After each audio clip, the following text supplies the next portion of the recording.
Today's reflection brings us to another commandment of the Decalogue.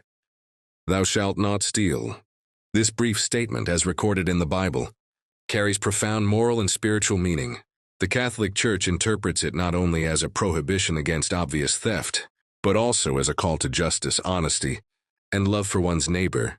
But what if this commandment speaks of something much deeper, about the condition of the heart, about truth, and about a spiritual reality we often fail to perceive? A commandment rooted in God's justice.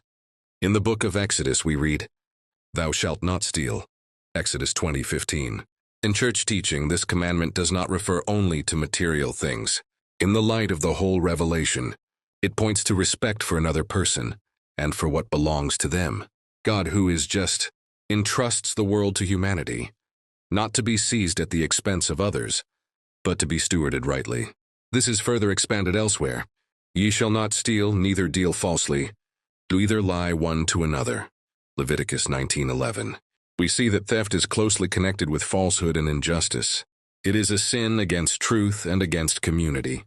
In a spiritual sense, theft can also symbolize a false spirit or false teaching that attempts to steal the glory that belongs to God and attempt to claim what is God's by distorting His truth.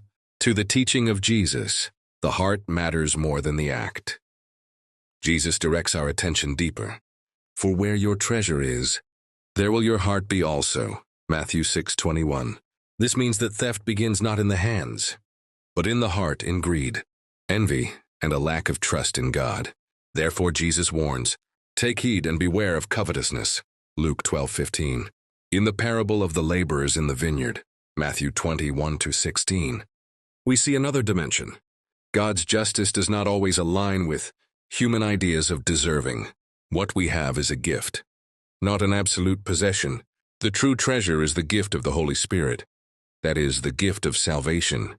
In this sense, theft or covetousness can represent the spirit of Satan and the doctrine of salvation by works. The self-made program of salvation. 3. The teaching of the Church, a broad understanding of theft.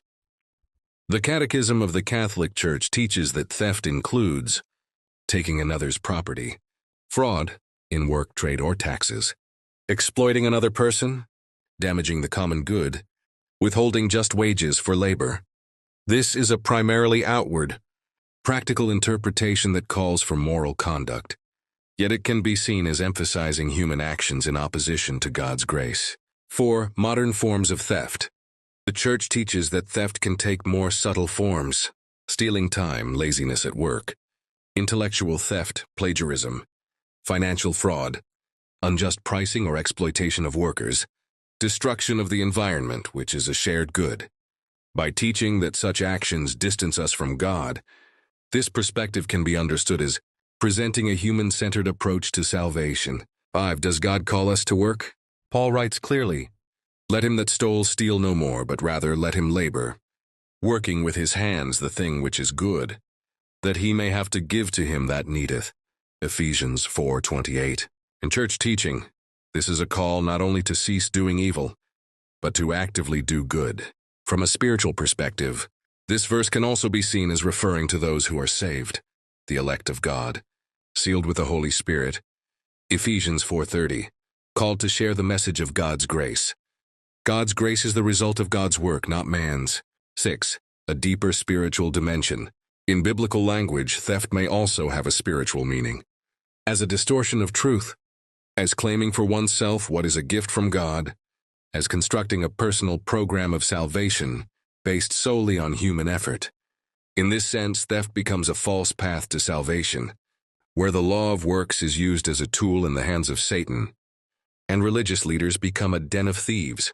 It is, ultimately, a spiritual trap. Satan steals salvation from those who do not hear or see the spiritual message of the Bible. Thus, both Satan and those who follow this path will face judgment when Christ returns as a thief in the night. 1 Thessalonians 5:2-3. If this episode has given you a new perspective on the meaning of this commandment, write in the comments how you understand it.